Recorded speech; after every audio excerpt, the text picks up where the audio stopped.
Loin d'être sereins, les joueurs d'Unai Emery ont été bousculés en Bavière.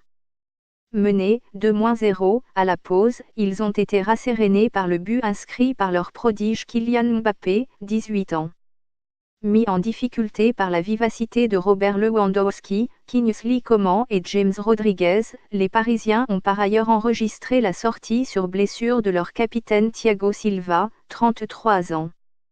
Lire aussi, Ligue des Champions, le résumé en vidéo de la défaite du Paris Saint-Germain face au Bayern Munich. 10 semaines après son triomphe, 3-0, contre le Bayern, au Parc des Princes, le Paris Saint-Germain concède donc sa deuxième défaite consécutive après celle, 2-1, concédée, contre toute attente, à Strasbourg, samedi 2 décembre, en Ligue 1.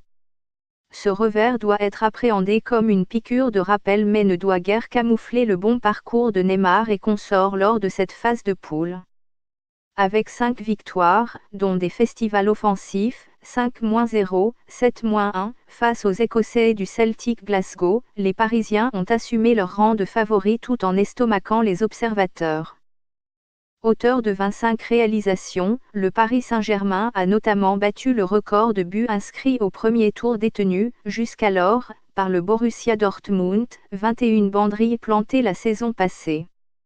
Malgré ces statistiques délirantes, Nasser Aluminium Khelaifi n'a pas digéré la déroute de ses joueurs à l'Allianz Arena. On n'a pas joué, c'est vrai, je suis très déçu du résultat, de la qualité du jeu, surtout en première période, a réagi le président du Paris Saint-Germain. Après, on était mieux, mais pas assez pour obtenir le nul. On a des grands joueurs, on ne vient pas ici pour prendre 3-1. Je suis optimiste pour le futur, mais on n'a pas donné tout ce qu'on pouvait sur ce match. On finit premier, oui, mais il faut bien se préparer pour les huitièmes, il faut bien réfléchir.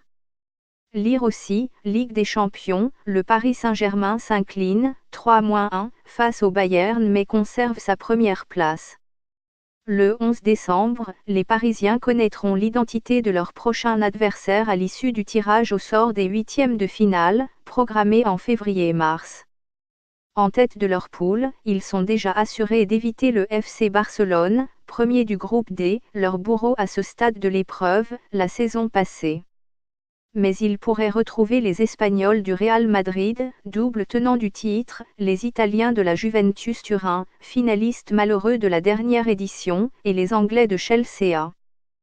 Une autre compétition commencera alors pour le Paris Saint-Germain, dont l'objectif minimal est d'atteindre le dernier carré.